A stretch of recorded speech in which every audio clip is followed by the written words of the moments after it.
It does look good, yeah. All about appearances in this show. Okay. You got a wee teapot of tea. Yep. And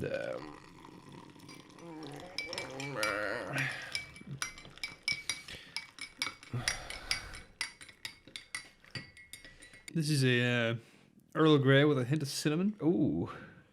Tremendous. At least we did. It's At least we did interesting. 3 spoopies. I know, yeah, we got the spookies in. 3 spoopies, and now we're getting ready to break into the new year, kinda. Or By the time we do our next podcast, Yeah. it will be the new year. Yeah.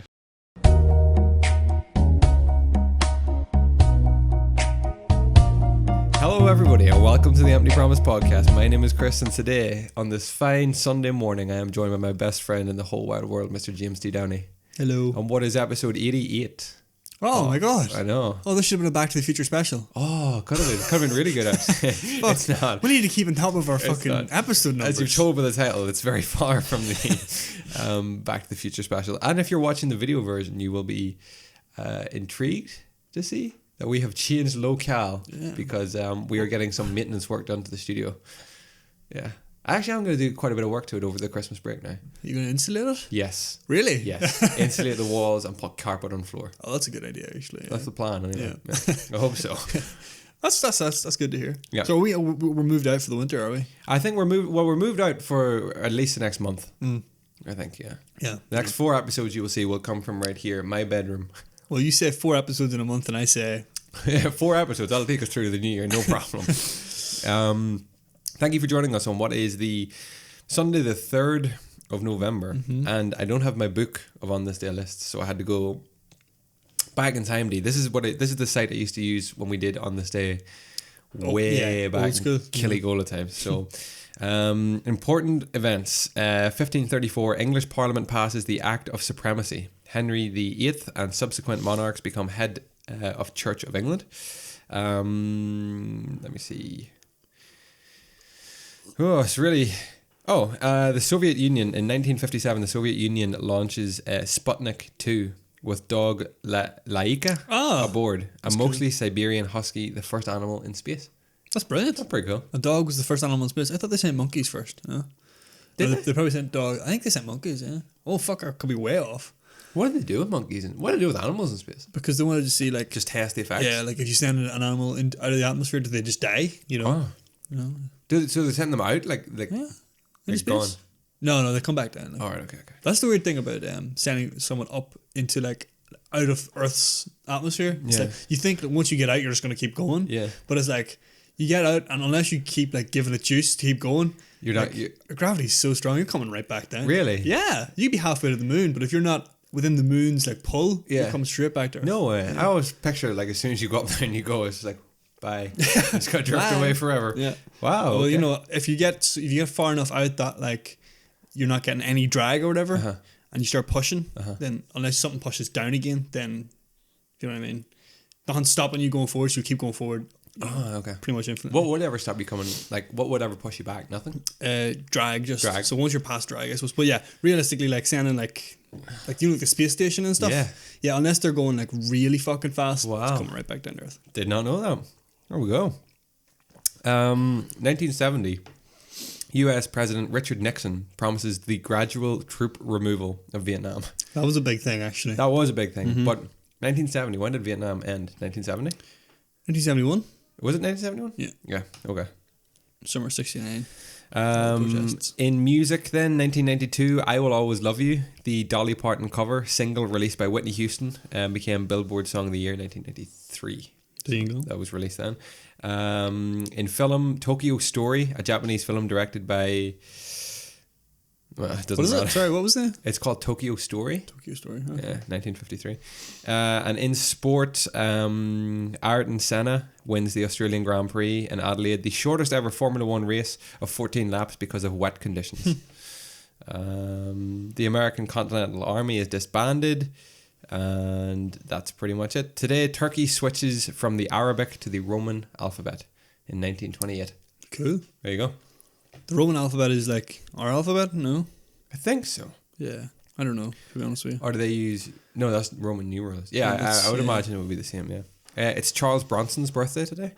Charles Bronson. Charles Bronson. You know, like that crazy, like English, like gangster kind of dude. Went to. Did you ever see the film? Yeah. It's called Bronson, actually. Yes. Yeah, it's his birthday today. Good for him. And tomorrow is Walter Cronkite's birthday. Who is Walter Cronkite? He's like a US journalist, isn't he? I think. Right, okay. Or like a news host or a anchor, one of those dudes, pretty sure. Okay.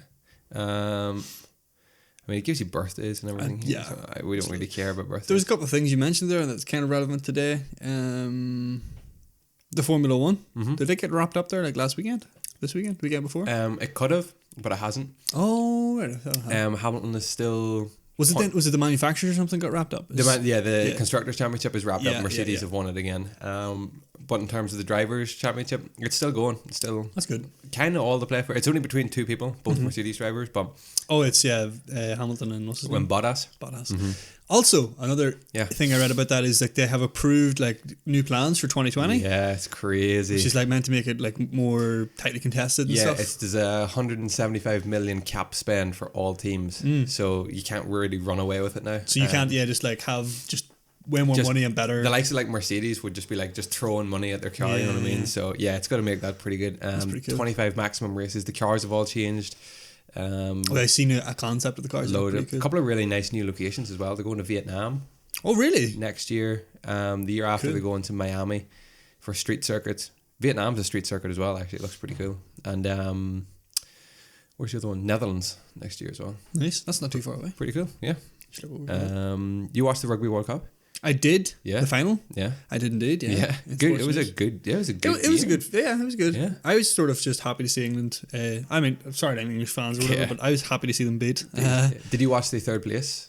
I didn't. Wales no. It sounds like it was the final we should have got. Really was. New Zealand just destroyed again. I just don't understand New Zealand. They absolutely they just annihilated Ireland. Mm-hmm.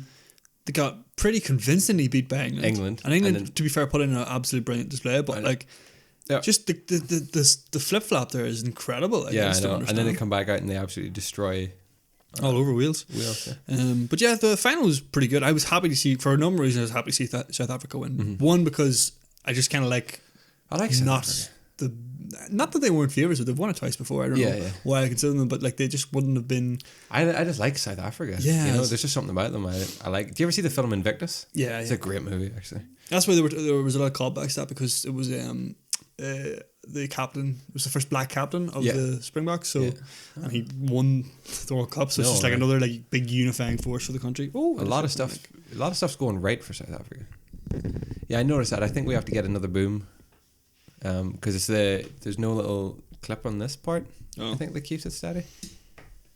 We need a new boom. We'll get some new booms. My chair is squeaking as well. I gotta stop moving. Yeah. What else has happened? But it was a good final. I enjoyed it because it was sort of like an attrition thing. Just you were seeing like a real. A lot of people say it was boring because it was very defensive, but I don't know. I kind of liked that. It was fine. And then the tries were both beautiful. Mm-hmm. Just really good to watch. Really well executed tries. Can't believe it's over. I'm not too surprised. I've been aware it's been going on. Yeah. Because they only ever do it on... Didn't they only do it at weekends there? Yeah. Oh, no, they did it. They did it during the week as well. Semi-finals and final of the weekends, wasn't it? It's because they were so Oh, I don't know why. Yeah. Compared to the World Cup always seems just to fly in. Yeah. The football World Cup. Yeah. With this World Cup, rugby, I guess, it's just because... It's not just people aren't just watching every single game. I know I wasn't. No, I wasn't really watching the big games, home nations and stuff like that. I have some news for us this week. Yeah, brilliant. So let's start with The Last of Us 2 delayed.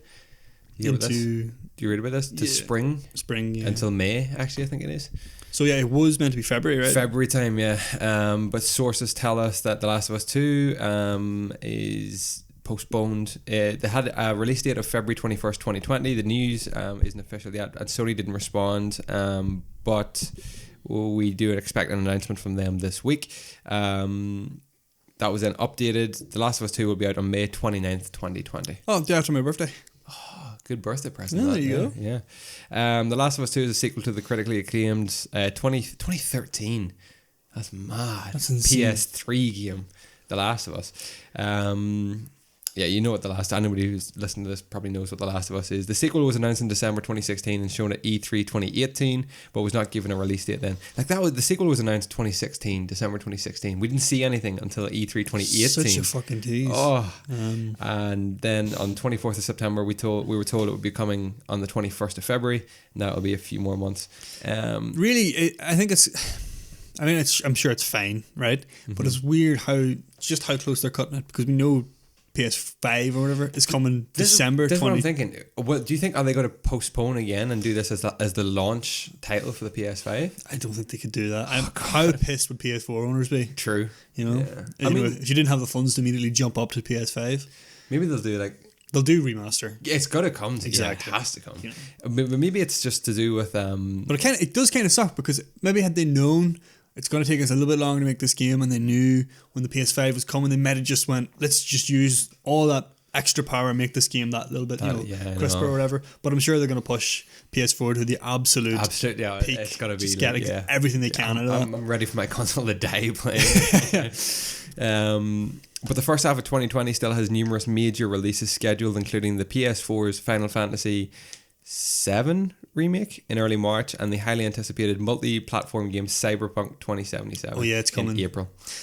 So, I know. That's right. I thought it was sooner than that. No, it's April time. The Last of Us 2 was expected to be one of the last major PS4 exclusives, along with the Ghost of Tsushima, which has not yet received a release date. Really? That could be the launch title. Of PS5? Of PS5. Maybe, actually, yeah. Something kind of not... Remember Xbox One launched? They launched with Rise, Son of Rome. Yeah. Did you ever play it? No. No, neither did I. It looked really good, It did look really good. Tsushima looks really good too, actually. That wouldn't be a bad launch title. Yeah. It looks fantastic. I think they've kind of... They've highlighted it too much in the PS4 era. Mm-hmm. That if they just didn't do it for PS4, I think, as I said, you'd be annoyed. Fans would just be absolutely livid. I mean, not too many. A lot of fans would be upgrading pretty quickly anyway, I imagine. Yeah. Let's talk then about staying on kind of video game theme. Let's talk about the Witcher trailer. For Netflix. What did you think of this? Really good. Actually see it. I only seen it because we have like a shared YouTube history. Oh, really? And I was like searching for it. You had seen it, and I was like, oh, there must be a trailer. And then I watched it. I was like, holy shit, this is class. Yeah. I was browsing through Twitter, and there was all this talk about The Witcher 3 and Henry Cavill and all. And I was like, I wonder, does that mean they've seen him? Mm-hmm. I just Googled it on YouTube real quick, and I was like, there it is. Yeah. Google it on YouTube. I searched it on YouTube. Yeah. And it's so weird that Google and search is just the same word. But and I seen it, and it looks tremendous. And it's coming out December 20th. December 20th. So that's I think brilliant. It looks class. It looks so and I've only dabbled in the games. Have you played The Witcher 3? I mean, I've played like maybe 5 hours. Oh, okay. Maybe. Watch it. Just like it almost just looks like a Game of Thrones clone nearly. But I don't like thinking of it as a Game of Thrones. No. But I think that's a good way to get people in. Yeah. But when you're watching, like as someone who has played the games, and you're seeing some of the concepts in the trailer, you're like, oh, people are gonna fucking love that. Yeah. They're gonna love that. He looks incredible as Geralt. He does, yeah. He looks very good, and he's kind of nailed the character as well. The way he talks and stuff is just sort of very... And he's built as hell. Like the guy is an absolute machine. Why does he do that? I don't know, but he's so good at it. Yeah. He's Superman. He's definitely the most ripped Superman we've ever seen. Yeah, 100%. And now he's like this just Geralt of Rivia, and he's an absolute tank. Geralt is ripped anyway. Yeah. And then this guy in the games he's kind of like got on like a fairly like athletic physique, right? Yeah. But he is very, very physically strong, whereas Henry Cavill is just this fucking just tank. Machine. He's about this thick. Like. He's unreal. He's insane. It's surprisingly beautiful. The trailer for The Witcher, Netflix's TV adaptation of the book series, is way better known as a video game series starring Henry Cavill. It is the story of Geralt, a magical mutant who hunts monsters in a fantasy version Renaissance era Europe called The Continent. The Continent. There are witches and vampires and a mysterious young woman who might hold the key to the future itself. Yeah. So there we go. All in all, it looks great. It does look great, yeah. And it's like that kind of, even that description sounds a little bit more fantastical. Yeah. And the games, and I'm sure the show will be like, it's very grounded, like real life. There's politics and shit. Mm-hmm. There's all this like just a really grounded world. I hadn't even seen the teaser trailer, so I went back and watched the teaser trailer. It's good too. It looks incredible. The big like spider coming at the end of it. I was like, this is awesome. I hope there is a lot of like monsters in it though. That's what I kind of, that's what the teaser sort of hinted at, is that he's just going to be, because that's what a Witcher is, just a monster hunter. Yeah. They're like highly specialized people who come and deal with just like the worst of the worst things, like big spiders and werewolves and stuff that other people just can't deal with. What all kind of monsters do you deal with in The Witcher, in like the games? Anything and everything. Because the only thing I've encountered is Griffin. Griffin, werewolves, all kinds of like spirits, like witches. There's You've put a lot of time into The Witcher 3, haven't you? Yeah. Oh yeah. I'd say a good 70 or 80 hours. Jesus Christ. And that was just doing one playthrough. But yeah, no, everything and anything, Chris. Insane. All kinds of like dragons, things like that. Anything like that. That's a lot. Yeah. Yeah, I haven't even scratched the surface of that game. I ended up going into a bar and playing that, Gwent? Then I just gave up. So maybe this will entice me back in. Yeah, it might do. Or it might get you reading the books or something. That's something I wanted to do, was read the books. That's the guy, Nicholas, someone in it, right? Skywalker. Polish guy? Yep. Yeah. Another, just a completely random bit of news here. The final journey of the 5,300-year-old Iceman. The mummified man, now known as Otzi, was about 5'2", had dark medium length hair and brown eyes and a beard. The final journey of a mountaineer has been charted more than 5,000 years after he died in the Alps. Hikers found the mummified remains of a man now known as Otzi back in 1991, with his corpse having melted out from the ice some 3,210 metres above sea level. Almost 30 years on from the discovery, the trek of the 5,300-year-old body has been revealed by plants that were frozen with him at the time of his death. Clothing and gear was found alongside the remains. Until now, it was thought possible that he may have ascended into other adjacent valleys. The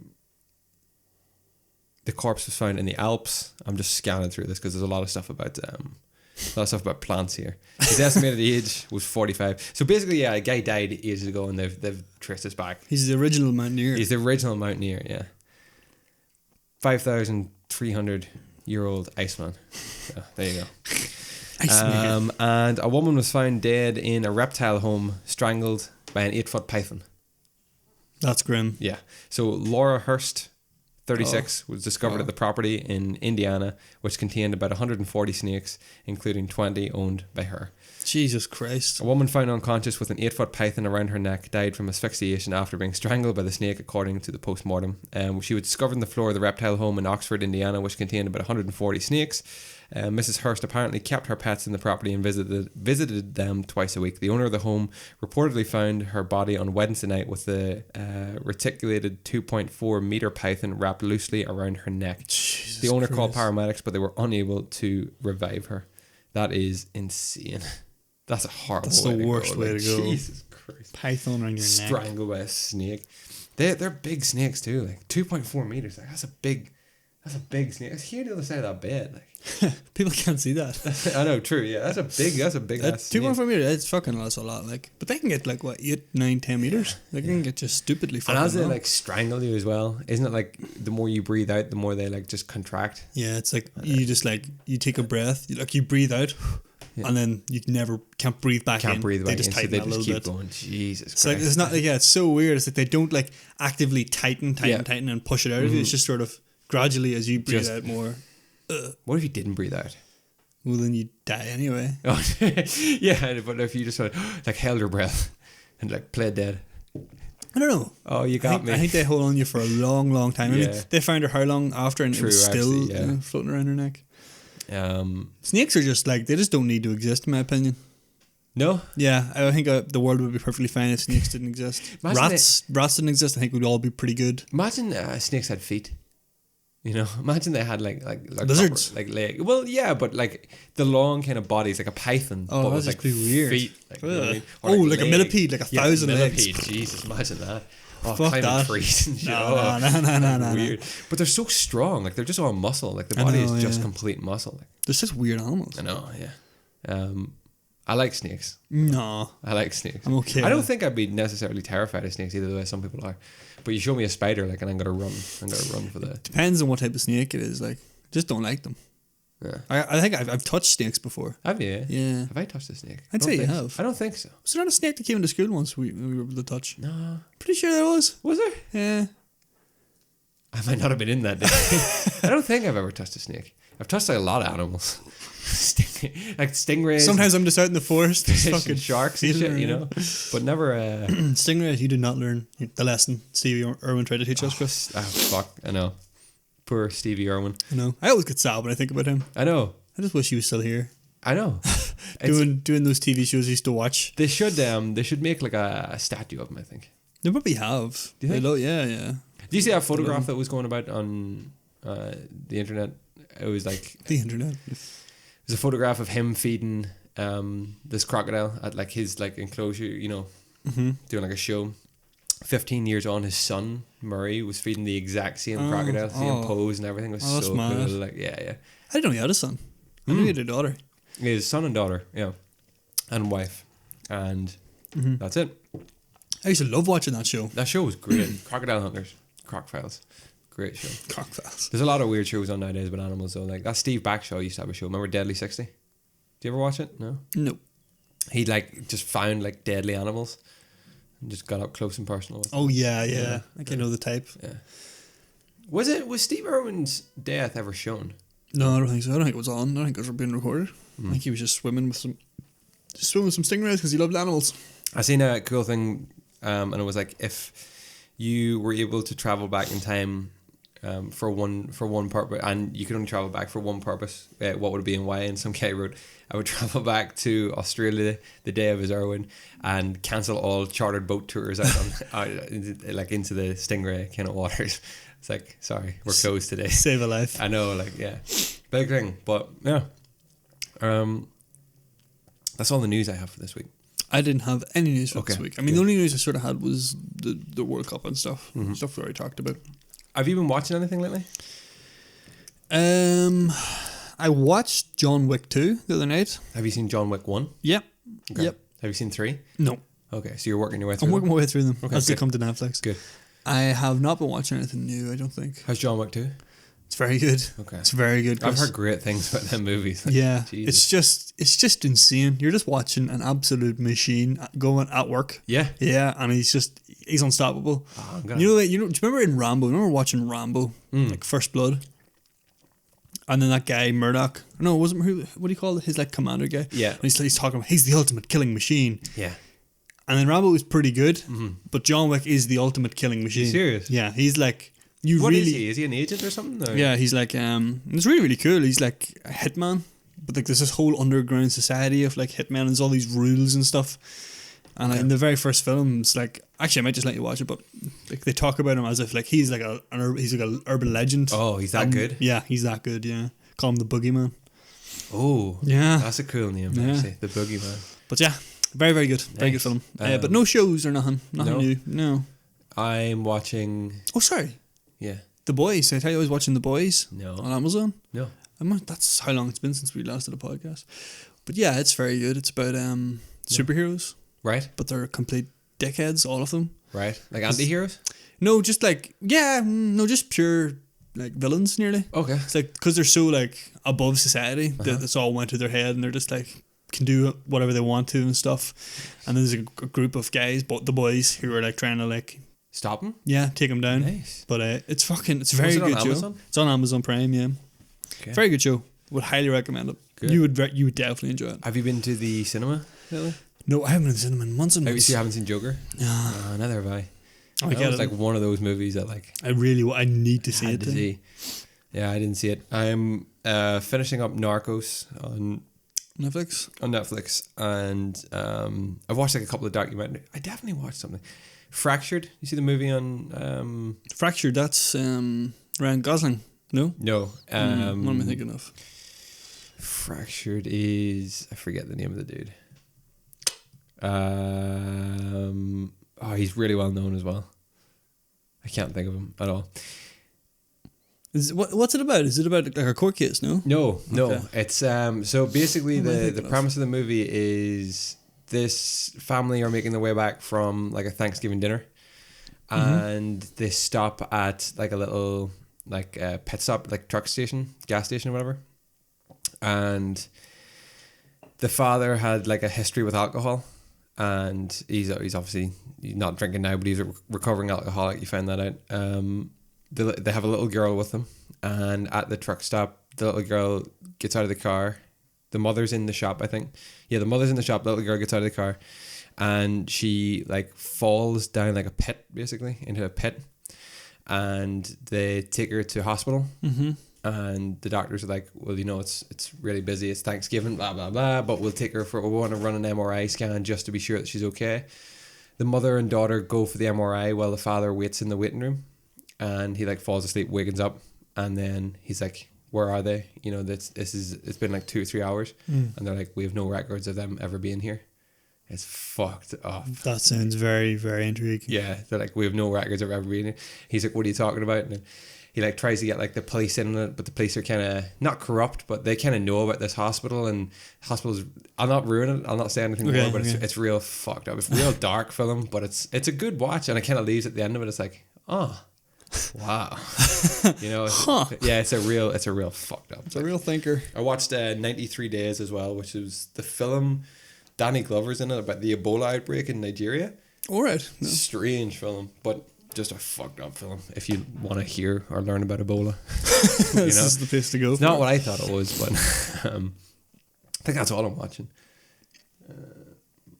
Yeah, I think that's all I'm watching at the minute. Very good. A lot of YouTube videos. Yeah, YouTube, yeah. That's a piece of news actually as well. That's come up recently is Mr. Beast on YouTube. After getting 20 million subscribers. Is this about the trees? Yeah, planting the trees? He made an effort to try and get 20 million trees planted. So it's basically, but it's not. He's not doing it. It's like $20 million to be raised, and $1 equals one tree planted somewhere in the world. I heard this thing about there was like a conspiracy about that. Was there? And it was like how did he? What do you call that guy who died in prison? Epstein. Mm-hmm.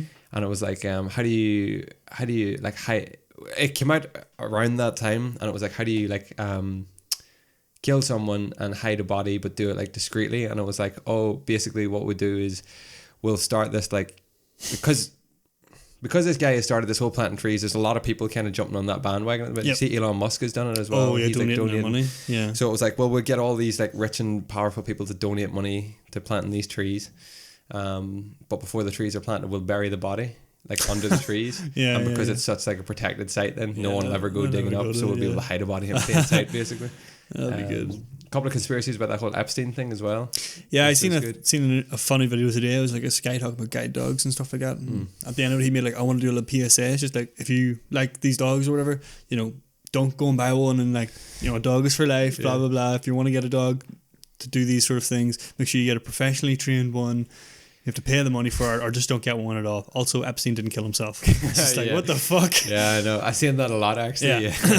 It's like, people just don't want to forget about this. Like, no. It's like, because, he was taken out, like, Yeah, well, even the coroner has said something. That it was strangled? Yeah, more like strangulation, yeah. But I mean, it's one of those things. It's like no one believed it when it happened. No, not a lot of people believed it, and all the people who were like crying it out, "Oh, they're just conspiracy theorists." They're like, "Well, no, now you've got a little bit of evidence that says it's not a conspiracy." So it's gonna be blown wide open by us. I wish. In the podcast. The problem is the people with money are probably the ones who are going to be getting their story out. Yeah, that's always the way it goes, isn't it? So you got the Hong Kong thing as well. It's like the whole the riots and all the protesting. Do you see fucking? There's a load of countries protesting at the minute, though, isn't there? Isn't like Turkey, Chile as well? Turkey, or maybe it's Chile actually. Yeah, yeah. But that's it. It's like this is like what happens is like when one big movement gets a bit of steam, other countries sort of realize that this can work. Jesus, it's crazy. They're still protesting in Hong Kong. They are, but the media coverage has nearly stopped now. Why? Because are they not allowed to? No, Hong Kong they unequivocally said we're not going to introduce that extradition bill that started the whole thing, and then that was kind of like for some reason that's good enough, even though like what they're protesting about ranges way beyond far that. And wide beyond. It's it's much more specific than that. Okay. Not specific than that, broader than that. It's about like freedoms in general, and what the people of Hong Kong can be expecting from the Chinese government. that's what they're complaining about. But the media has been satisfied that although they pulled the bill and now we haven't heard about it. But you always see like a post on Twitter or Reddit or something. It's like, by the way, Hong Kong's still protesting. Here's like a picture of 20,000 people out in the street. Yeah. So it's still happening. It's crazy. Like. But it just shows you, if the media aren't covering it, like you just don't. You don't hear about it. You just don't hear about it. Yeah. You have to literally look out for it. Yeah, the media will blow anything up. Like, media are a strong group. Okay, before we get stuck into main topic this week, remember you can find the video version of this podcast over at youtube.com/empty-promise podcast. And you can take the audio version with you anywhere you go. Just search for us on any podcast hosting service, such as Spotify, Apple Podcasts, any podcast hosting service, basically. Thank you to everybody who tunes in on a weekly basis and everybody who's been in touch with us. And I think that's it. I think that's all I got to say. If you want an easy way to contact us, you can email emptypromisepodcast@gmail.com. There we go. Yeah. With Twitter @emptypromisepod.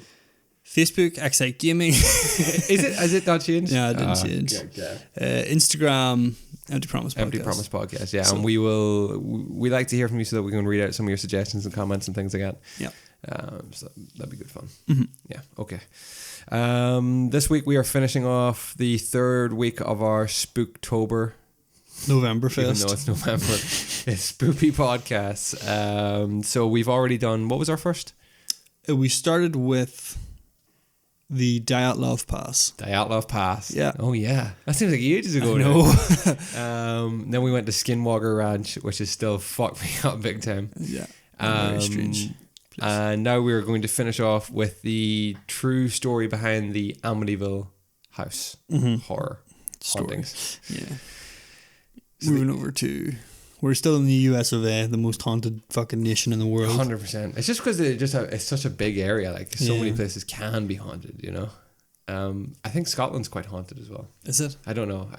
They have a lot of castles. I would have thought Ireland was quite haunted. Like, I would have got that impression, but I looked it up recently and it's like, there's not a whole pile of like unique stories. It's all the general things like, banshees and all that shit. Banshees freak me out though. Are we the only country that have banshees? Yeah. One of them. The concept of banshee comes from here. Yeah. Yeah.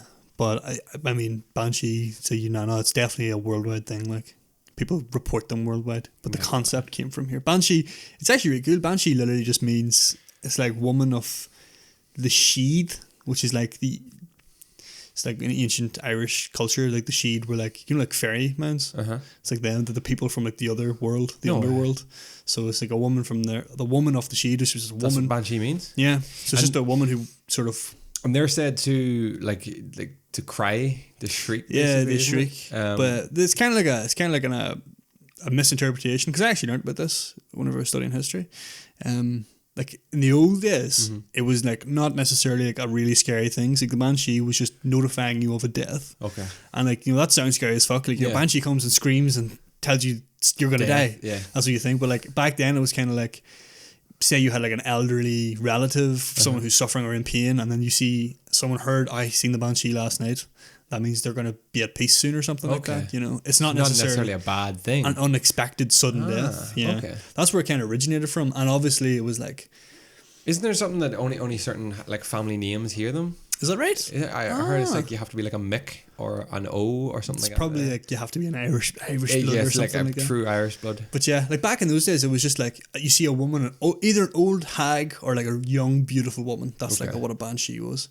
Wow. And it's like, and they would call out that someone's gonna die. But now today, it's like any kind of thing where it's like a weird like sighting or a scream heard in your house. That's banshee, and it's all kind of like thrown together. I like this lore. Yeah, I like that lore. That's cool. Banshee's really just a weird concept. It is a weird concept. Yeah. Like, just the fact that it's in the back of your head, they're notifying you of death, and you're just like, does that mean I'm not gonna die? I know. It's weird as fuck. But yeah, Banshee witches as well. Witches. I was listening to an episode of The Strange Uncles. They just recently did an episode called Season of the Witch. Oh, is it good? It's good, yeah. I've been looking to get back into them. It's more historical analysis than anything, but it's like, witches. Witches crazy. Freak me out. It's like the Blair Witch Project. Yeah. I don't care what anybody says. That film is terrifying. I've never seen it. Are you serious? Never seen the movie. What can I say? Jesus. You should definitely There's watch a game now called Blair Witch. There's a Blair Witch game. No, it's not, is there? There is, yeah. It's out now. I get yours now. Go play it.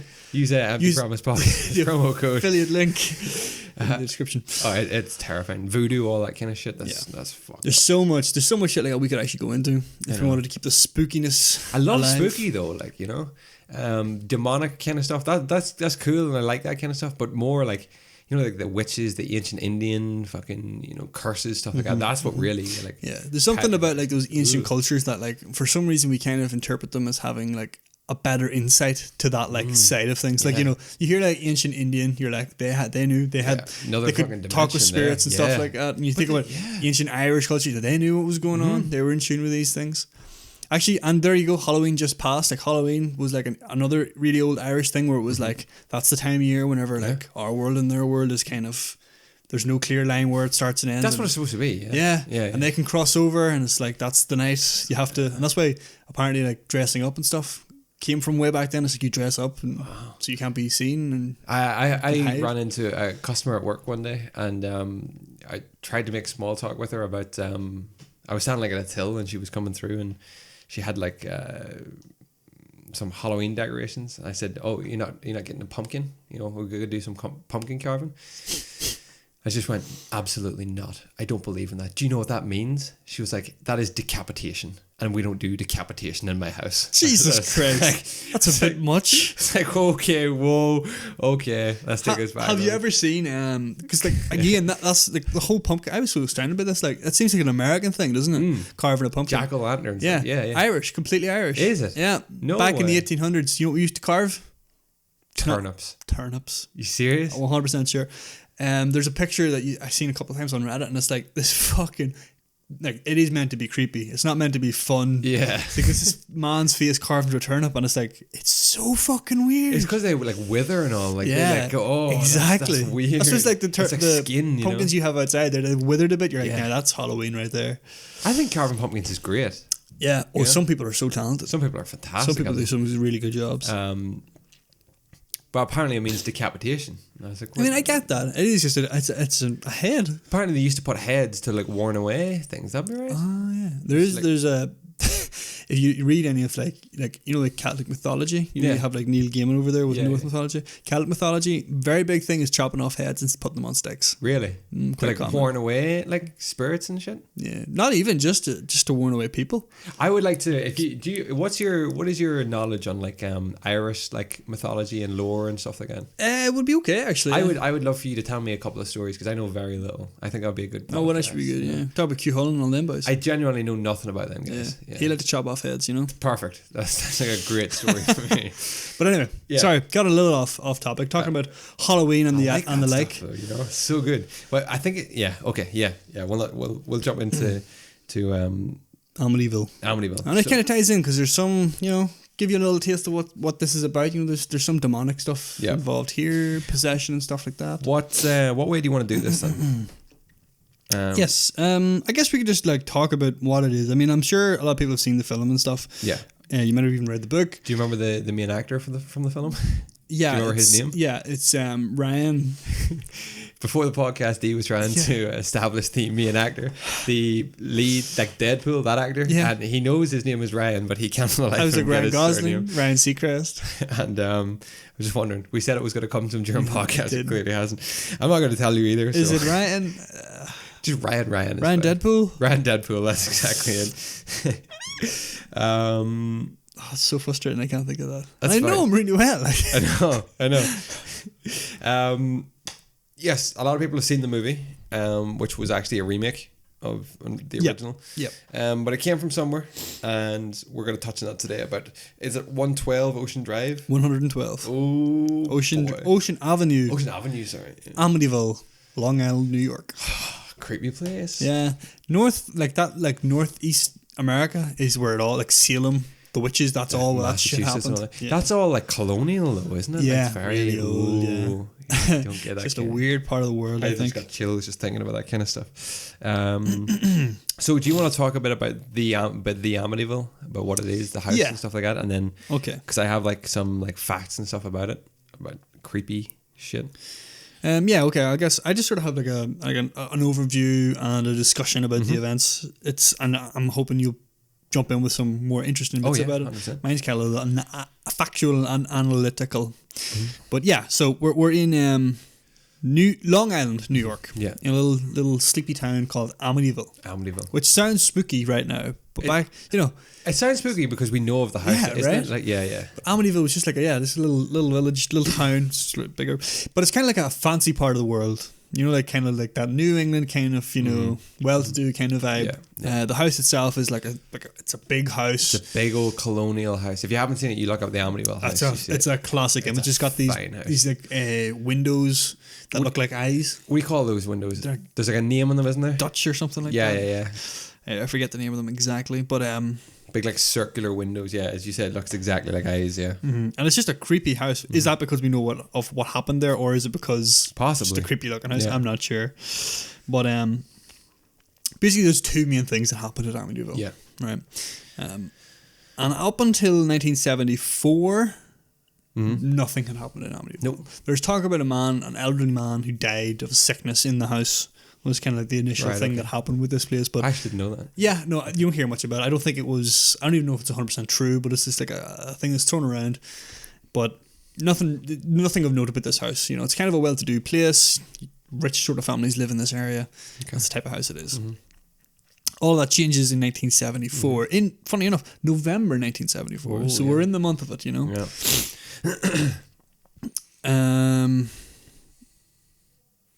Sorry. In 1974, the occupants of this house were the DeFeo family, right? The DeFeos, yeah, that's right. And there was like 7 of them, who lived in this house. And completely fine, normal, average, standard day family. Lived there for years. Yeah. On November 13th, 1974, a mass murder occurred in the home, which killed all but one. Yeah. Of the family, so 6 of them died. Yeah. The only remaining survivor was Ronald Joseph DeFeo Jr. Yeah. So this is his account of things. Okay. Yeah. So he claims that on Wednesday, November 13th, 1974, the 23-year-old Ronald Joseph DeFeo Jr., who also known as Butch. Butch, yeah. Because I just don't even... Where does that come from? I know, yeah. He says he woke up at 6 a.m, as he always does. He went to work at his grandfather's car dealership. He left early at 12 o'clock to see his girlfriend, hang out with his friends. Work was slow and he was bored. He told his friends that he didn't seem to be able to get in touch with his family. He claimed his calls to the house went unanswered and it didn't seem to bother him all that much. 6 p.m, he went back home. Okay. 6:30 p.m, he entered Henry's Bar, which is a bar just down the street for him. It's about 2 minutes away. Okay. And he says something about needing help. He says his mother and father had been shot. Several of the patrons followed him home, where they found a crime scene awaiting them. A local man named Joseph Yeswit called the county police, saying that he wasn't totally sure what happened, that some guy came running to the bar and said his mother and father were shot. He told the dispatcher, "We ran down to this house and everybody in the house is shot. I don't know how long," but he said there's 4 bodies. The police arrived. They discovered there were 6 bodies, not 4. Every single member of the DeFeo family had been shot to death except Butch himself. All of them, Ronald Sr., who was 43, Louise, 42, his wife, their children, Dawn, 18, Allison, 13, Mark, 12, and John Matthew, who was 9. So, fucking kids. Jesus Christ. So Butch was the eldest. Yeah. They had all been killed with a 35 caliber rifle. Now, DeFeo told police that he had arrived home to find his family this way. He says someone had broken in and killed the entire family, and he suspected mafia hitman Louis Fellini. Why did he suspect this? He says apparently his family had some bad blood. Right, okay. That was his claim. Yeah. Okay, fair enough. But the police were a little suspicious because there were some weird things about this scene. Right. First of all the bodies were found lying face down on their beds. Yeah. So it suggested that they may have been positioned that way by their killer. So whoever killed them put them in bed face down, which is just weird. Why would a hitman do that? Another reason, they were all wearing their pajamas. which was weird considering Butch said that they must have been killed during the day when he was out. Strangest of all, however, was the fact that there were no indications of a struggle having occurred. But as toxicology reports later confirmed, neither had the family been tranquilized or sedated. So they didn't struggle, they didn't react, they were all just shot. Yeah. Which doesn't make sense if a hitman came into the house and started shooting. No. Right enough, yeah. Exactly. With nobody here, like, you know, a bit of a panic, bit of a struggle. So they were all shot lying face down in their bed. Given that the rifle apparently hadn't been used with a silencer, they would have heard the gunshots, so why didn't they fight back? Right enough. I never thought about that until now. Another thing about the rifle is that it's bolt action, so it's not like bang, bang, bang, bang, bang. It takes time to actually... So it couldn't be enough. Like, if mother and father are lying beside and one gunshot goes off, exactly, you're gonna hear. They were all found lying face down in bed, which is just very, very strange. Wow. The facts didn't add up. Sorry, as well. No neighbours heard gunshots. No neighbours heard. There was no report from the neighbours of gunshots. And this is quite a. They're like they're living in like a cul-de-sac kind of thing. Like they are surrounded. Not necessarily a cul-de-sac, but there's houses around. There's houses. Yeah, they're not far away. All the neighbours claim they heard was the dog barking. Was the dog shot? The dog was not shot. No. Oh, okay. Everyone's okay. Still one. So they didn't hear gunshots. They only heard a dog barking. So the facts didn't add up, and the investigation continued. Butch's story started to unravel. It became clear that the DeFeos were killed in the early morning, around 3 a.m, before Butch would have left for work. And then he changed his story. And then he said that he had been home when the attack occurred, and that Fellini, the mafia hitman, and a second man had arrived early that day when the family was still asleep, threatened Butch at gunpoint and made him watch them kill his parents and siblings. What? After which point he just went to work and hung out with his friends. Went to the bar. Jesus. The police also found an empty box of .35 caliber bullets in his room. In Butch's room? Yeah. Oh, okay. So, starting to get to the bottom of this little mystery. Yeah. The pieces came together. The timeline became clear. The perpetrator was obvious. DeFeo ultimately confessed, saying, "Once I started, I just couldn't stop." Jesus Christ. So he did it. He killed his family. Wow. Normal kid. Nothing been reported about him being unusual or sort of... No underlying issues before him. Capable of this sort of thing where he just killed his entire family. His trial began October 14th, 1975, which is like a full year later. And he was represented by attorney William Weber, right? I'll come back up later. Okay. So they claimed for insanity, saying he had a dissociative disorder, which is why him committing the murders, he wasn't really in control of what he was doing. It was like he was experiencing it from outside of his own body. So it was like someone else he was watching it all happen from himself, but he wasn't the one doing the thing. That's what the defense claimed. The opposition didn't buy that for a second. They had another psychiatrist interview him and who claimed that he had antisocial personality disorder. So it's not that he was not aware of what he was doing, but rather that he didn't have the sort of care. He didn't care about what he was doing. Claiming he knew exactly what he was doing.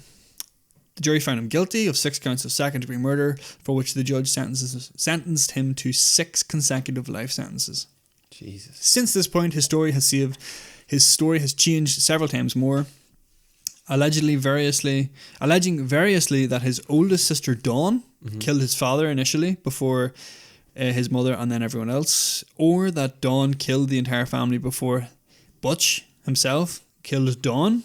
Jesus. Our author Rick Asuna claimed in a book in 2000 that Butch had told him in a lengthy interview that he had committed the murders with the help of Dawn and several of his friends. However, DeFeo later denied having granted the interview. So DeFeo's story is literally just it's completely fucking plastic. Yeah. It's changing all the time. Yeah. What is unusual is that the bodies were all found lying face down and no one seemed to react. So the idea that there was multiple people involved kind of holds a bit of water. Yeah. But there's no proof of that whatsoever. All we know for a fact is that he was there and that he more or less killed his family. He's admitted to that, but his story constantly changes. So those were the unfortunate events of the DeFeo family in this little house, 1112 Ocean Avenue. Mm-hmm. That was only the start of things. Yeah. Yeah. Yeah. So shortly after the murders, 1112 Ocean Avenue went up for sale. It had a hard time finding a taker, naturally. Yeah. So people weren't too keen to buy the house when six people had been murdered. Yeah. Despite its generous description, exclusive Amityville area, 6-bedroom Dutch colonial. So that was the brand of the house, make of the house. 3.5 bathrooms, finished basement, 2-car garage, heated swimming pool, large boathouse. Like Jeez. that's this is the type of like upper class kind of house that this was. Here, Despite all of this, all these amenities and stuff, the asking price for the house was $80,000. So at that time, $80,000 was worth about, in today's money, $356,000.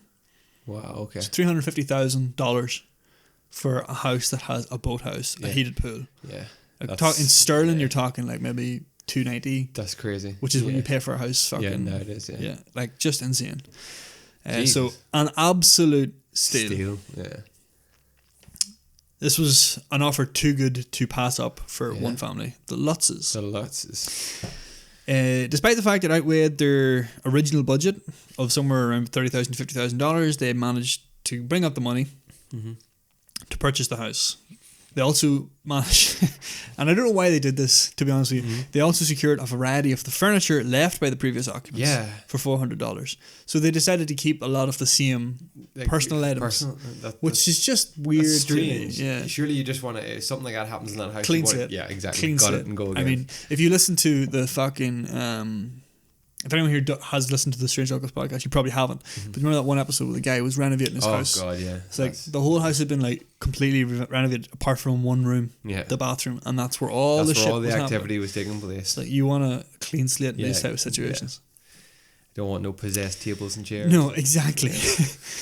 So, George and Kathy Lutz, newly married as of July 1975, moved into the house on December 18th, 1975, with Kathy's 3 children from a previous marriage, Daniel, Christopher, and Melissa, along with the family dog, Harry.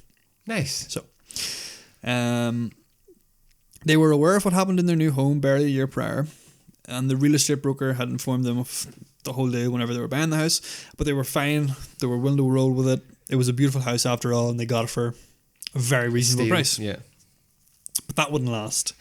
The Lutz family moved out after just 28 days. That's mad. So what the hell went on? Exactly. For 27 days, that they decided not even a month into the steal of a house, we have to get out of here. They just left. Something's not right. The experiences they claim to have had while living in the house will become 1112 Ocean Avenue's enduring legacy. Jesus. So this is the Amityville horror. This is the element of it. Yeah. They claimed there were cold spots around the house, one in the stairway, one in the basement, one out in the boathouse. George Lutz, the father, the stepfather of the children and sort of whatever, man of the house, would later say in an interview that there was a deadness of sound. So if you were to walk from the living room to the front porch, you'd see cars go past, but you wouldn't hear them. Ooh. Doors would slam shut of their own accord, or at least you'd hear them, but you went to investigate, nothing would be out of place. George began waking regularly at 3:15 a.m. That's weird. 3:15 every morning. That's weird. Which is around that, like, this is said around the time that, isn't this around the time apparently that these 3 a.m. was the time that the murders were committed. Oh, that's some weird shit. Holy shit. For no reason that he could explain, he was waking up at this time. His wife Kathy began periodically feeling someone embracing her, like hugging her. Yeah, like physically touching her when there were no other people present. They often smelt the scent of a perfume that Kathy didn't use. The sound of a badly tuned radio would play from somewhere in the house, only to cease when the noise was investigated. Jesus. But that wasn't everything. The Lutzes claimed it got worse. It got worse, much worse. God, that's pretty bad already. Yeah, that's some creepy shit. Deadness and noise. Yeah. Deadness and noise, you can maybe pass out. Like, that's just a strange phenomenon. Yeah, cold spots is a weird one. Someone embracing you. Hearing sounds, doors slamming, that's big. Radio's playing. I'm fucking out of there. Yeah. You can't relax. You can't live in a house like that. No, you're constantly on edge. No, whether it's real or not. Like, it's not good for your health to be sitting there. No. Get the fuck out. Yeah. But that wasn't all. Yes. a green... Oh, sorry. This is the weirdest shit. The walls would ooze with a green slimy substance. What is that? Like that makes no sense. Ectoplasm, I guess. That's so like... This is the shit though that makes me kind of skeptical because I'm like, surely they could have got some of that. Yeah. Tuck it. Yeah. Here's the green sludge. Yeah. This is proof. They claimed a green-eyed pig-like creature stalked them, appearing frequently at the windows. Fuck. A pig-like creature. What the fuck? We want to believe about that. This is the weirdest shit, I think, Chris. Then they found a room, a hidden room, one that was not in the building's blueprints. Jesus. Kathy found it behind a bookcase in the basement, and it was painted red. They had no idea what it was for, or why it was absent from the house's plans and paperwork. It smelled odd, and the dog wouldn't go near it. Just a book behind this bookcase. There's just a room. What the fuck, like? I know, no. At the urging of a friend, they had the house blessed by a Catholic priest before they moved in, but after a particularly bad night, which resulted in Christopher, one of the children, and Daniel coming down in the morning absolutely frightened, they called the priest back. So before they moved in, the house was blessed. Mm-hmm. But they eventually brought the priest back in. I don't know, do you have any information about the priest coming back in, or if it was one of your things? Double check for you. But according to their account, the priest suggested they leave the house temporarily just for the night so they could all get some sleep. Mm-hmm. But I've heard other accounts about when the priest came there that he heard voices telling him to get out, making him feel very uncomfortable with the whole situation. But that's not in this account of things, so I'm not sure if that's maybe a thing that's been picked up over the years or if it's something that was actually in their account. Yeah, allegedly heard a voice scream, "Get out! Get out!" So he told the Lutzes never to sleep in that particular room. Oh, that's right. That's right. Yeah. There was a room up on the one of the top floors that he asked were they going to stay there, and I think George Lutz was like, "No, we're going to use it as like an office or a sewing room or something." He said, "That's okay, as long as no one sleeps in that room." That's like, why? Yeah. Where did he get? How did he get that notion? And exactly. Yeah. That was actually before. That was before they moved in. So that was the initial blessing. The priest returning. This is the point where he says, "Let's leave for the night, get a good night's sleep." Yeah. So the Lutzes packed a few bags and headed to Kathy's mother's house. What they didn't realise then, at this point, is that they'd never return. They'd never go back to the house. No way. When we left, we didn't know we weren't coming back, said George Lutz. Mm-hmm. We didn't know that what we were leaving behind we would never see again. Whatever had been terrorising them at 1112 Ocean Avenue followed them briefly to Kathy's mother's. That's like, no. Yeah. That's some fucking, I hear that. So that these like possessions can like just follow. There's no getting away from it. No. This is what's weird. So that one night they went to spend away from the house, they had no reprieve essentially. When at Kathy's mother's house, they allegedly experienced levitation. Yeah. Levitation. Like they were floating. Like floating. That's something that we hear. There's a couple of like accounts about that, sort of poltergeist and stuff like that. Yeah. I mean, you ever see the Exorcist? Is it The Exorcist? Mm-hmm. No, like the Enfield poltergeist or something. Oh yeah, the one from The Conjuring too. Yeah. Like there was meant to be a picture of her being thrown or flung. So weird shit like that. Yeah, apparently they were experienced levitation. The children had terrible nightmares. So they just decided to all up, leave New York completely. Left the state, left the fucking coast, moved to San Diego in California. Exact opposite side of America. Jeez. Well, at least they had the sense to do that. Well, yeah, you know what I mean? At least they didn't hang about. Their belongings remained in the house. So they just left everything behind. Jesus. It was the middle of January 1976, just a month after they had moved into what was supposed to be their dream house. Yeah, that's fucked. That's absolutely fucked. So that was it. They had 28 days of horror. And that was what would eventually become the Amityville horror. Yeah. So I have some facts. Just some of it is to do with like the DeFeo case. So I'll go through those here quickly first. The DeFeos were all found in the same position. So husband and wife Ronald DeFeo Sr. and Louise DeFeo, this is the family that were killed before the Lutzes moved in, had both been shot twice with a .35 caliber rifle. The four children, meanwhile, Dawn, Alison, Mark and John Matthew, were each shot once. All 6 victims were found by the police in their beds lying on their stomachs.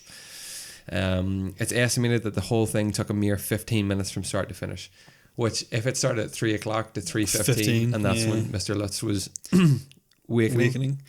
The identical positioning of the bodies is creepy enough. It suggests that all the victims were arranged this way, but there are more facts that make it even creepier. The police determined that the rifle hadn't been fitted with the silencer, so the gunshots should have hypothetically woken the DeFeos up. However, there was no sign of a struggle, nor was there any evidence of sedatives. And again, no gunshot noises heard by neighbours. There might have been a second killer who was never caught that you briefly touched on, which makes a bit of sense now that I think about it. It's just how, in 15 minutes, how did they not react? At the time, the police and investigators considered the fact that more than one person may have been responsible for the murders. It was the only way they could make sense of the more puzzling aspects of the crime scene. The existence of a second culprit has never been proven, although a documentary filmmaker claimed in 2012 that he had found new evidence supporting the theory. In the meantime, many others still theorize about the possibility that a second shooter does exist. Ronald DeFeo Jr.'s story has changed repeatedly in the decades since the murder. Since the murders, he reported the murders himself, initially telling police that he arrived home on the evening of November 13th. He discovered that someone had broken into the house and killed every member of his family. When asked, he told the detectives that he thought the murders may have been carried out, obviously, by the mafia hitman. He had been forced to watch and then confessed, saying, once I started, I couldn't stop. Ronald DeFeo Jr. is not a serial killer. He's a mass murderer. The FBI definition of a serial murderer is the unlawful killing of two or more victims by the same offenders in separate events. But the DeFeo murders occurred during the same event, not separate ones. The furniture was still in the house while the Lutz moved in. You've touched on that one. They lived in the house for less than a month. This is the Lutzes. Crazy. The famous demonic boy photograph is from the Amityville investigation. Yes. Did you hear about this one? So this is the, what do you call them? Warrens. The Warrens. The Warrens. Yeah, Ed and Lorraine Warren. So if you Google the demonic boy photograph, I might actually try to get it and put it up just on the screen now. If you're watching the video version, I'll put it up. It's a weird one. It's iconic even if you don't know where it's from, and regardless of whether you believe in ghosts or demons, if you're at all curious, it's a spooky fucking picture. It was taken during an investigation by paranormal investigators Ed and Lorraine Warren. So the Warrens, really, really well-known ghost investigators, paranormal investigators, demonologists. Have you ever seen the Conjuring movies? That's based on their experiences. Their work. They were also at that Enfield poltergeist in England. Enfield would have been a great case to do, actually. Several weeks after the Lutzes left the house, this is when they carried out their investigation. It seems to show a small boy with glowing eyes in the doorway to the left of the frame, even though there were no children in the house at the time. People claim that it was the apparition of John Matthew DeFeo, the youngest of the DeFeos, who was 9 years old at the time of his death. Just the creepiest fucking photograph, I have to say. One of the outstanding things was that the whole haunted house story may have been fabricated by the DeFeos. Or by the Lutzes, sorry. Ronald DeFeo Jr.'s lawyer, William Weber, has said that he met the Lutzes who were interested in, quote, developing the demonism aspects of the case, reported in the New York Times in 1992. Indeed, Weber had written in People magazine that the Lutzes, quote, created this horror story over many bottles of wine. He had also gone on a television program called Current Affair and claimed that he and the Lutzes, quote, took real life incidents and transposed them to create a spooky tale to make a splash. For example, turning a cat that lived in the neighborhood who had a habit of hanging out in the windows of the Lutz's house into the face of the green-eyed pig that was menacing them from time to time. And 1112 Ocean Avenue isn't 1112 Ocean Avenue anymore. It's now 108 Ocean Avenue. The last time the house went up for sale, which was summer of 2016, Jerry O'Neill, owner of realty firm Caldwell Banker Harbor Light, told the Washington Post that it had been owned by 4 different families in the decade since the murder, of which one of which asked that the address be changed. To make it feel a little less spooky. the house has sold for $605,000 in February of 2017. None of the other owners have reported experiencing anything paranormal while in residence. Yeah. Yeah. Yeah. So that was like not the weirdest thing. That's like the biggest takeaway is like after the Lutzes, just it all ceased. It all stopped. Yeah. Which I guess it gives a lot of credence to the idea that maybe they did make it all up. Mm-hmm. This meeting they had with the lawyer, Weber. So he was the guy who defended Joseph Butch DeFeo. DeFeo, yeah. And he claims that they had a meeting. They actually agree that they met with him, but they dispute what they talked about. So he claims that they sat and drank bottles of wine and talked about, let's make this story up, let's make money off of it, and we'll sell a book and all this here shit. Like the greed of people is something I can believe very easily. So I mean, it's not. I don't doubt that this is a possibility of what might have happened. I do question the idea that you'd be willing to risk the money involved in buying a house. Yeah. On this. Yeah, exactly. You know, you're putting it was above their budget to buy this house initially. Yeah, they pushed for the rest of the money to buy it in the first. So they're place. looking to make something like $30,000 at that time, whatever that was worth in today's money, off of this story. I mean, and the story sold. Like the story sold so well. time. They wrote a book. A movie was made a couple of years later, and like it really took off. Yep. The Lutzes didn't benefit all that much from it. No. Monetarily wise, they got a little bit of fame though. Yeah. You know, they got on TV. They got on interviews and stuff. So I mean, like the idea that they did this for the money or for the fame. I mean, I think that's valid. Although a couple of things are always raised against that. I mean, the Warrens in particular, they were whenever they were conducting their interviews, they were skeptical about the idea that it was all made up. Like they certainly 100% believed it. Yeah. They were there and they were investigating. I mean, the fact that they even chose to investigate it in the first place, like they don't seem like people who would waste their time. They're busy people. Yeah. But I mean, you might doubt the Warrens themselves. You may think they're just fucking crackpots as well, but whatever. The fact though that they put so much money into this home and then fled it, do you know what I mean? It just never went back. No. But yeah, an interesting thing happened recently, many years later. Both of the George Lutz and Helen, is it? What was the wife's name? Kathy. And Kathy. They both died. Yeah. Not long after, I don't think. No, well, 2004 and 2006. 2006? Oh, yeah, fair enough. But subsequently, the youngest of the children, Daniel, have you heard about this? No. Did a bunch of interviews for some show ages ago, and he basically confirms, quote unquote, all of it. He was like, oh, it all completely happened. But he blames specifically George Lutz. So he didn't like his stepdad much. He claims he was like abusive and stuff. But he says that he dealt with the occult.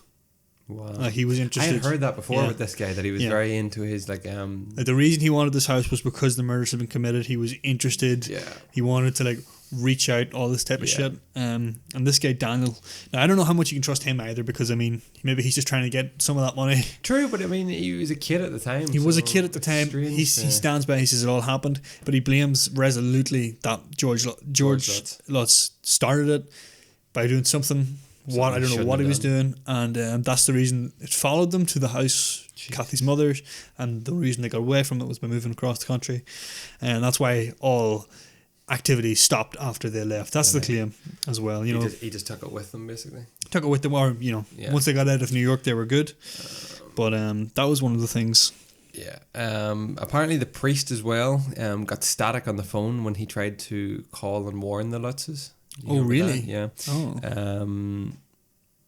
Noise interference prevented any phone communication when he was trying to ring the family to warn them of the house. So fucking hell. Yeah, that's a strange one as well. And he also heard the voice shout "Get out" to him when he blessed the house. Yeah, that's weird. Isn't it? That is weird. Let me see what else I have here.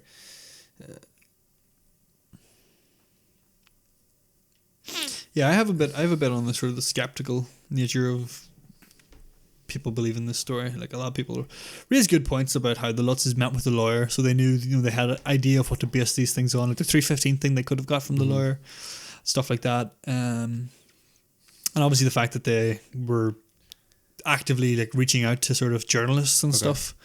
They got a book made about it. They got a movie made about it. So I think it's fair to sort of scrutinize them and think, maybe they were just doing this for the money or whatever. The Red Room did exist, and Daniel Lutz did get his hand smashed. Did you hear about this one as well, by the window?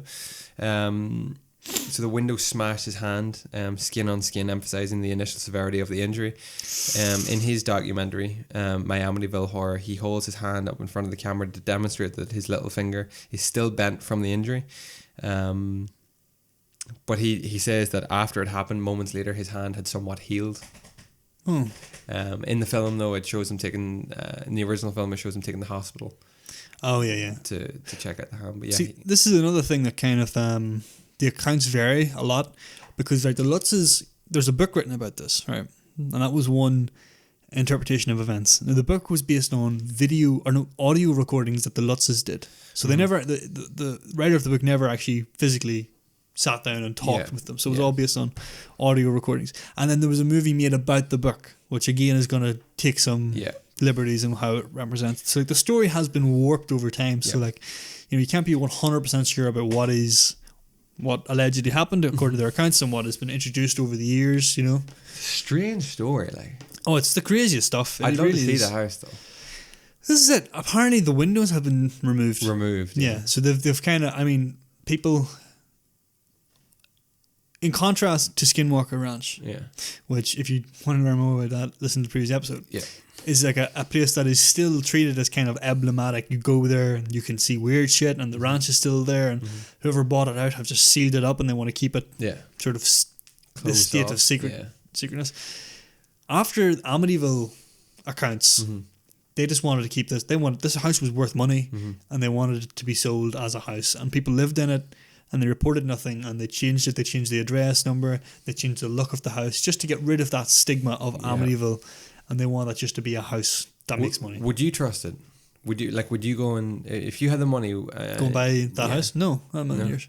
But neither would I. Whether or not it's haunted isn't even that much of consideration. Like knowing that 6 people were killed in that house, that is just a very difficult thing mentally, just to sort of square with yourself. I think it's those killings as well that seem it doesn't add up either. I mean, you talk about possession. I mean, this kid was 23, and did he snap and kill his family? Was it a dissociative state where he just? But why did no one hear? Things? Do you know what I mean? I don't know. There had to be another shooter, like. Maybe another 2. God only knows. And his claims that his sister Dawn started things and he killed her. Jesus. It's so hard. They're all found like face down in bed. I don't know. That's strange. It's a weird place. The Lutzes. I like to believe the Lutzes account. They stood by it. To their credit, they stood by it, and even I think they did a divorce or something later. I'm not sure. They did stay together, but throughout their years they stood by the story. Stood by it. Yeah. Exactly. They never once wavered. And even to this day, the son Daniel, as you mentioned, his documentary has confirmed it. That's the things that happened to him. I might pick up the book on it now. The Amityville Horror. Yeah. See what I can read up. Nice. There we go. Yeah, I don't know if I'm completely convinced about the Lutzes, but I mean, 6 people being murdered the like Fellows, that. Yeah, that's creepy shit. It's a brutal house. Yeah, it's a creepy place, and as I say, New England, that part of America. My uncle has seen the house. Has he? When he lived in New York, he went. They were doing work out in Long Island, and he seen the house. He said it was all behind gates, though. At that point, he said you could see in. He said it just looked creepy. At that point, it did have the old windows in it. Now he said it was just a creepy house. See, I'm surprised someone didn't buy it up and just fucking market it and just be like, and let it get old and decrepit and fall away. Is it protected now or something that you can't knock it down or anything either? I don't know, maybe because it's Dutch colonial, it's probably like a really old type of building. Yeah. So they may have protection. The film, the 2003-4 film, with your boy Ryan in it, is I love where they kind of come from on the whole, like it was an ancient Indian kind of, not burial ground, but there was like weird shit going on there. He experiences kind of that possession. He does, demonic kind of thing. Yeah. Ryan, you got it now. I can't even do it. Like, it's ridiculous. But that's the Amityville. And if you want to learn more about it, I will put the links to the notes I had anyway, definitely in the description of this video. But yeah, awesome, strange shit. Awesome. You will find the video version of this podcast over at youtube.com/emptypromisepodcast, or you can take the audio version with you wherever you may be. just search for Empty Promise Podcast on any podcast hosting service. Thank you. Good night. And good night. I like that. That's good. I like it. You still trying to think of his name? Yeah. Yeah. Okay. Let's wrap up then with what we've been up to. Okay. What are you up to? Very little. Think of this guy's name. Working. I'm playing Fallout. Oh yeah. I got a text from you about Oh yeah, this is what I mean. Like oh the yeah. shelf is so that was weird though. Your mic just started moving. The Lutzes? Are you here? Yeah, I got around text you about it. It was like, Callaghan ain't such a bad guy. I didn't think he's such a bad guy. I went through the whole dream, the dream sequence again. Yeah. And it was like the first time where I actively selected like every little part of the memory so you could hear him talking about it. And I was like, he's not such a bad guy. He had a bad time, didn't he? He had a really bad time, yeah.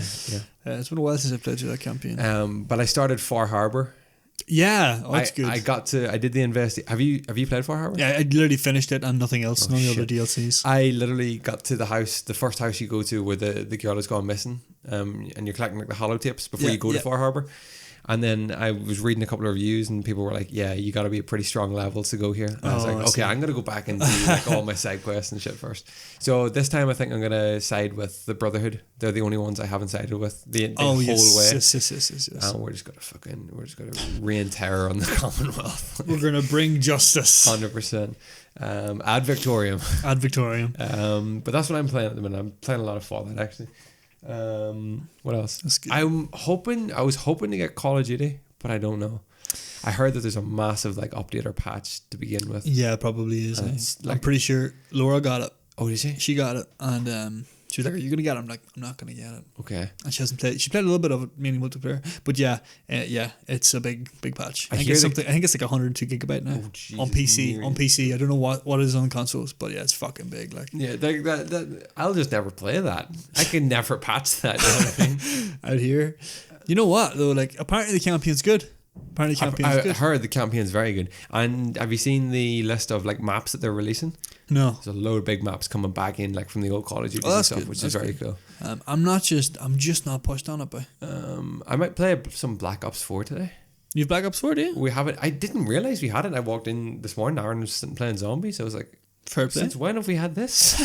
So I might play some Black Ops 4 today. Yeah, I enjoyed it. Yeah. It's only multiplayer though. Yeah. Zombies. Yeah, 100%. That's weird, but but yeah, I might do some of that. Or Battlefield. I played a bit of Battlefield during the week. 4, 5 yeah. V? Yeah. Battlefield V? I never played it. Battlefield 1. No, I've been playing The Outer Worlds, which is like a Fallout. I wanted to buy it. Spiritual successor. I wanted to buy it this week, and I didn't. It's good. I actually got it for free on the Game Pass, so I just haven't even. Fuck. I know. How much do you pay for Game Pass? Oh, it's like, I guess it's like £7 a month. Something That's like that. That's nothing.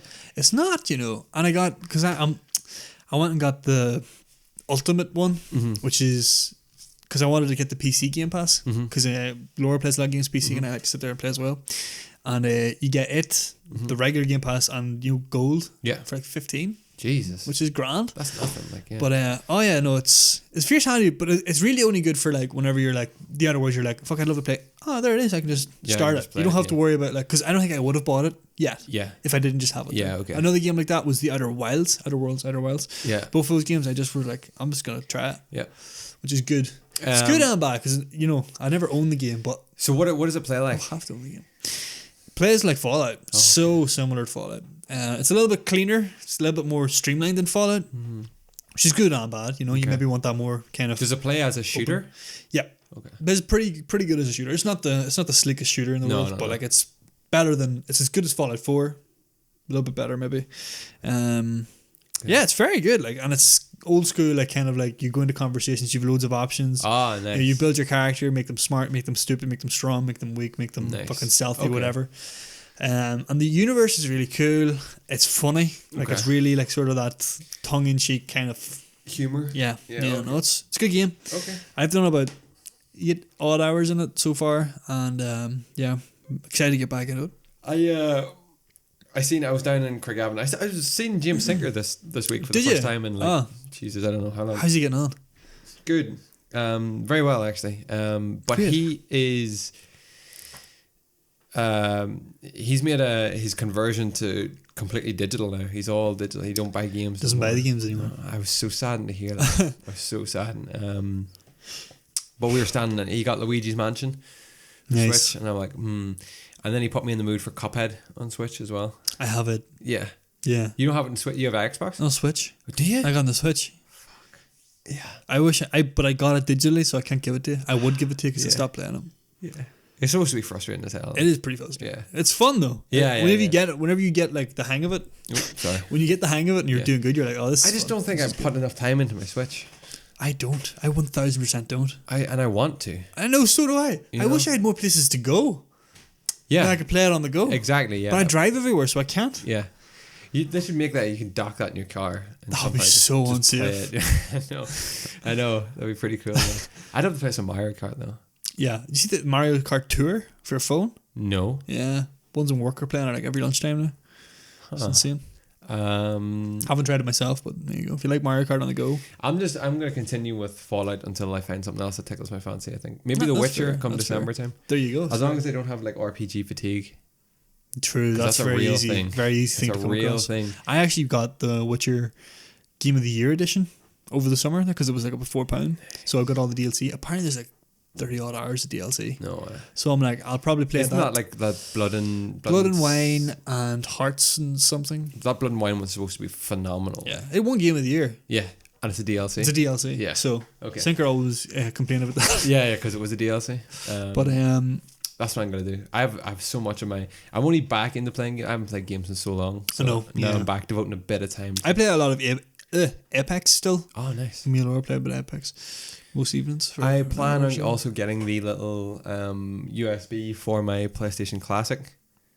USB what? It's like a little. It's called like the Blue something, and it's basically you've jailbroken it and you get like 100 odd games on it. Right. Yes. So I'm gonna do Yeah, that. because you can only put so many. Like it only comes with so many games. So many. as well. There's like yeah. 20 on it, but like this thing gives you like 100 games. Yeah, I was looking yeah, through them, yeah. and they're like all class, like Yeah, arcade yeah. games, and I was like, oh, I'll Pick probably it up, do fuck that. it. Yeah, it's only 20 quid. I was like, yeah, Oh, why not? actually, really interesting. I seen the other day. You know, because I'm talking about Game Pass. There, PlayStation now have PlayStation Now or whatever, and it's the same sort of thing at about the same sort of price. So like, I think they've got God of War and Uncharted 4 on it.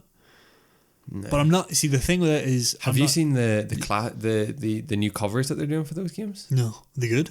They're sexy. It's like PlayStation like classics now. Oh yeah, yeah, So yeah. it's like Platinum. Remember Platinum? Yeah.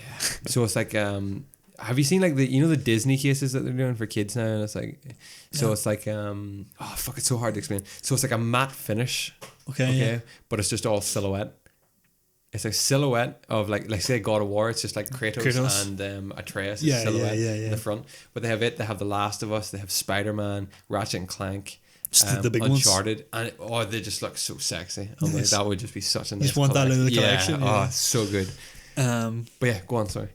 No, yeah, just like I don't know if you can download those games or you have to stream them because you used to have to stream them. Yeah. But they made it more reasonably priced, and I was like, oh, and you can stream it on PC as well. So I was like, you could play fucking Uncharted on PC. I was like, mad. Nice. Also, see Death Stranding come out. Did it? Or it's coming out like a couple of days.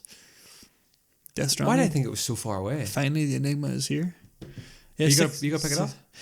No, I was never gonna pick it up. No, And then I've heard that it's I might just watch someone play it. maybe Yeah. I've heard it's very Kojima. Yeah. And I'm like, Yeah. I know people love him, but Yeah. I never really got Metal Gear Solid. Yeah. Neither did I. I don't think I'm gonna get it either. Okay.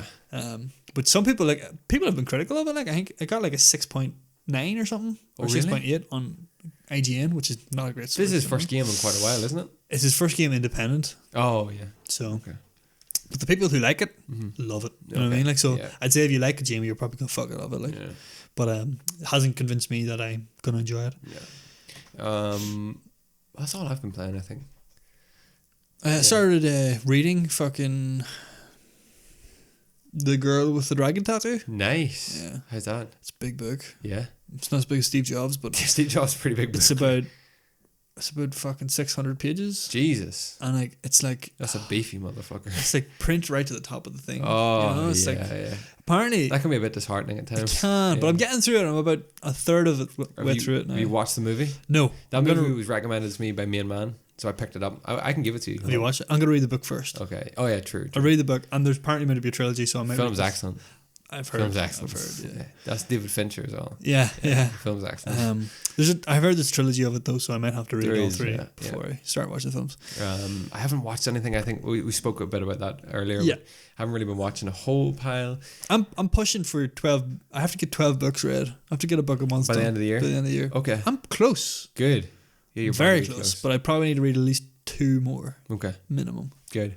I'll check up on I got fucked by Amazon it's about a month ago now. Bought 3 books. They were coming from they're coming from far away, so I was expecting a pretty long delivery date.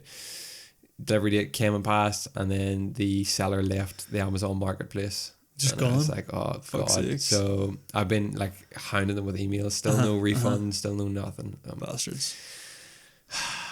It's so disappointing because it's the first time Amazon have ever done it to me. Yeah, I've been fucked like that before. Was it an Amazon or was it one of those sellers? No, it was a seller through Amazon. Yeah, it was in the Amazon marketplace. Yeah.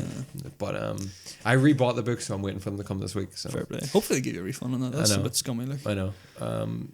I'm well on track for I don't know how many books this year. I've done a lot of reading. Yeah, you were reading a lot. Yeah, reading a lot of books, but I want to read that Slab again as well. Oh, nice one. I actually want to get reading that at some point as well. I have to play Gears 5 as well.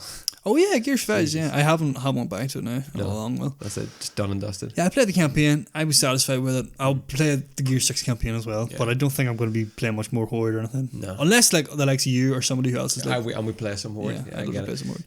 You had any nice food? I had a Cuban sandwich yesterday. What's that like? Cuban sandwich factory in Belfast. What are they like? Really, really nice. Yeah, it was like kind of like a baguette roll, but kind of softer on the inside and bigger. And we had some. It was called what do you call those things, Chris?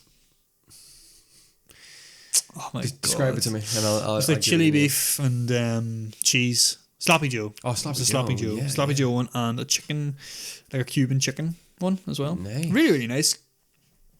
Really, really nice. Had a Five Guys during the week as well. Yeah. Had a Domino's last week. Nice. I've had a bit of everything, but nothing. That was the only new thing that I've had recently. Nice. You know what I mean? Yeah. What about yourself? No. No, I can't think. No. Didn't eat this week. No, nothing of major importance I have had. No. Very good. No, it's been pretty quiet. That's good. That's good. I think that's me wrapped up. That's your week. I don't think I have anything else to talk about. No. I got my hair cut, me and man. We're talking to him for a good bit. Respect, my man. It was good. It was a good haircut. That's good stuff. Experience. That's good stuff. Nope. That's it. That's all I got. Just work. Work. Oh, I did a 24-hour shift during the week. Can you do that? No, you shouldn't. But legally? The way it worked out was I came in at 7 p.m. and there were contractors in the building that had to be in overnight, so I had to stay with them. Oh fuck, right. So I went right through to 7 the next morning. And then instead of that, then led me to Halloween Day, and I knew we were closing early Halloween Day, so I was like, I may as well just stay on to 6 o'clock till we close. 7 o'clock by the time I get out. I did come home and have a shower though. Oh right, okay. I came home, showered, turned, and drove back in. It didn't hit me until about 5 o'clock that evening, and then just like a ton of bricks. And then I came home that evening. Did you drive home? Yeah. You were worse than being drunk. I know. Yeah. I was going to say that. I was like, oh, I know how dangerous this is. And the whole way through that night as well, I was sitting, because after reading that guy's book, what do you call him? Matthew Walker. I was like, I'm killing myself here. Like, I need to sleep. It's just not healthy. It's not. I know, good, right? You know, I'm only about 60% of the way through it now, according to Kindle, and I'm like, because I only read it whenever I'm like taking a break and work. Yeah. So it's like, I'm just like getting a new piece of information every day. Yeah. And I'm like, oh my god, that's crazy. It's not good for you. No, not it's sleeping, not. It's like if you're up 19 hours, up 19 hours and you're driving, it's the same as driving at the legal limit. Yeah. For alcohol. That's fucking crazy. So fucking stupid. Like, it's so. I always remember the time that I was driving and I'd done a full all-nighter. I'd done 24 hours a week plus about 6 hours. Jesus Christ. And I was driving up to Belfast. It was my dissertation for university. Right. I was driving up to Belfast from Newry, and I drove for about 20 minutes the wrong way away from Belfast down the motorway. And I was thinking about this today because I was driving down and I was like, how the fuck did I not notice this is completely wrong? Exactly. That's just how impaired your judgment is. My mind was not focusing on the fact that my surroundings were wrong because I've driven that way to Belfast countless times. Multiple times, yeah. But and it wasn't until I was at the turn off for where I normally go on to the motorway that I realised, fuck, I went the wrong way. That's horrible. And to know you have to then turn and come back. But at that time I didn't know just how dangerous it was, and now I realise I'm lucky I didn't crash or kill somebody. I wasn't well last night either. I was working last night again. Something wrong with my stomach, then hit me on work, came home, really wasn't well. Went to bed real early. Woke at 1 o'clock, couldn't get back to sleep. Ended up staying up to like 5 o'clock watching Narcos. So my sleep pattern is just gone at the minute. Like, I feel so shitty today. So, this is it, boy. But as he says in that book as well, there's no such thing as catching up on sleep. You can't catch once up. You've lost it, you've lost it. You've lost it. I feel you might as well just focus on getting the next night's sleep. I feel so bad. I feel like my body's bad. You can't catch up on sleep, but you do need recovery sleep. So it's like you're going to sleep for longer, but you're not going to get the benefits that you lost from the night before. So I have one more thing that I just remembered as well. Oh, is this the... This is the pizza thing? Yes. So let me get this up.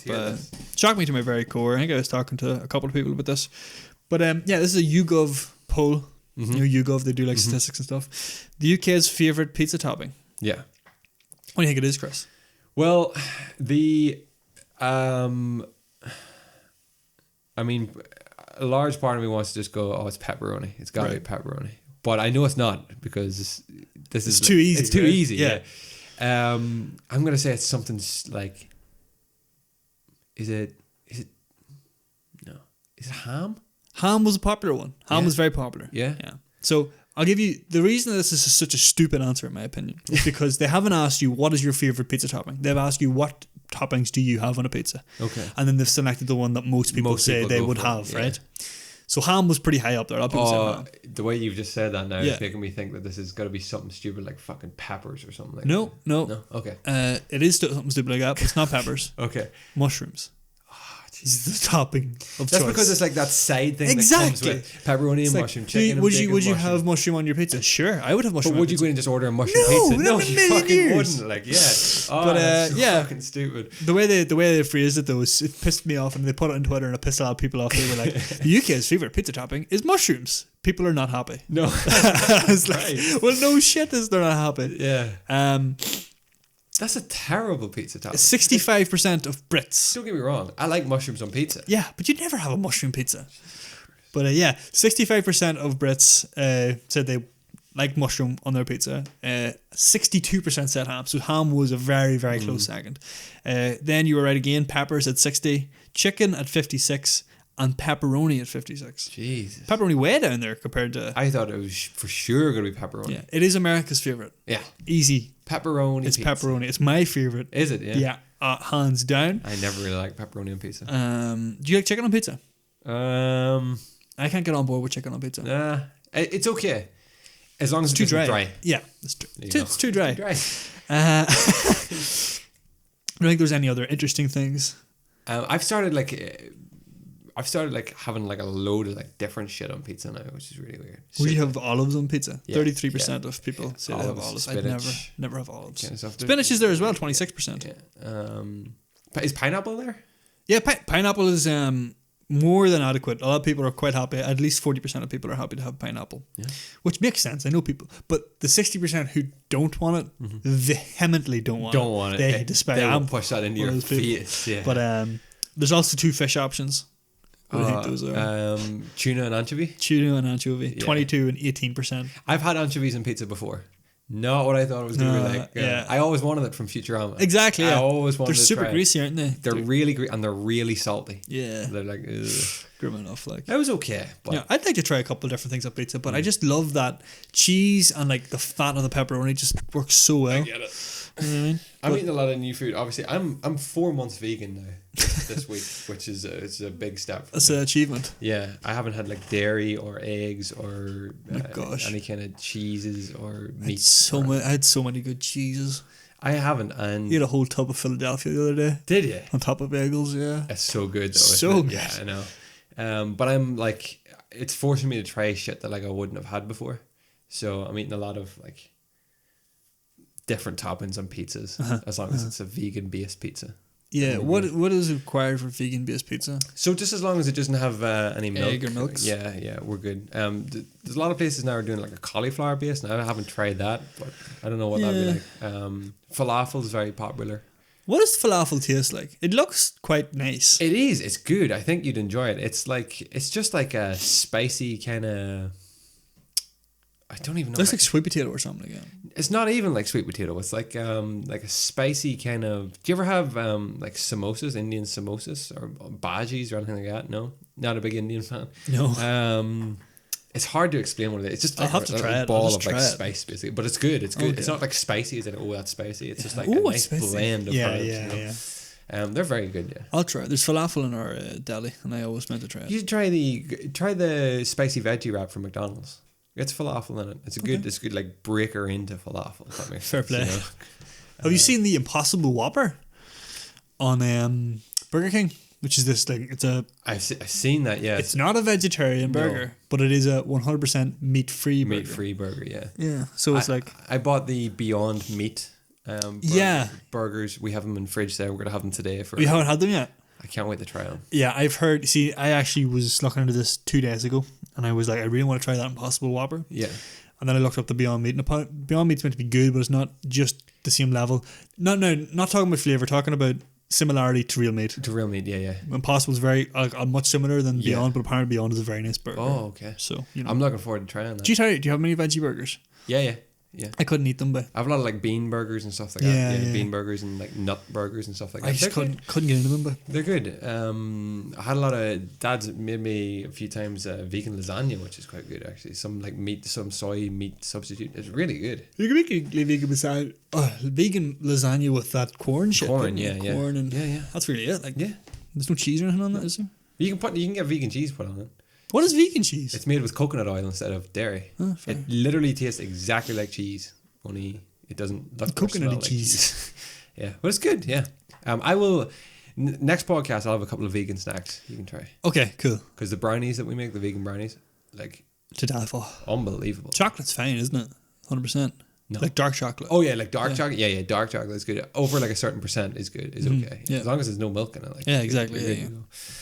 I'm getting kind of hungry now. I had a bagel this morning, but... I had a bagel this morning. Did you? Yeah. Nice. I had a bagel this morning. Bagels don't have milk or butter or anything? No, vegan bagels? You know the New York deli bagels that you get? Yeah. The New Yorko, they're suitable for vegans. There you go. Yeah. The cinnamon and raisin ones are delicious, but I prefer... Did you have one of them? No, I was going to get those. I got the sesame one instead. The sesame one's They're good. lovely. Yeah. Toasted. Yes, of course. Cinnamon and raisin's good, but you can't keep it in too long or else you'll burn the... Cinnamon? The raisin, and then you'll get like a bitter taste of it. Okay, fair enough. There's just a word of warning if you ever Fair get play. I had avocado in my bagel this morning. Delicious. I had the best bagel of my life in a place called the Bagel Legend. Right. It had chicken and stuff on it, but it had chicken and like a sauce and cheese and then this slice of avocado. And I was like, what is this? It's so good, yeah. What is this? This is amazing. Yeah. My mouth is watering. It just takes it to like a higher level, you know. And I don't even like guacamole or stuff like that there. Do you not like guac? I only ever have it on burritos. And I just don't care for it there. Do you ever have it like on nachos? No. Jesus Christ. I must try it because I didn't realize I liked avocado until Make I tried your own, it. just a real simple one. Just mash up some avocados with salt and a wee bit of garlic. Down here. There you go. Go for it. We stress one. Okay, I'm getting hungry, so we better wrap this up. Yeah. Thank you everybody who's tuned in. This has been episode 88 of the podcast. Remember, you can find it the video version on youtube.com/emptypromisepodcast, or you can take the audio wherever you may be. Just search for us on any podcast hosting service. Search for the Empty Promise Podcast. You can get in touch with us either through Twitter, Facebook, or Instagram. Just search for the Empty Promise Podcast, and our email address is emptypromisepodcast@gmail.com. There you go. Thank you very much, and we'll see you all bright-eyed and bushy-tailed next week. Bye-bye. Bye-bye.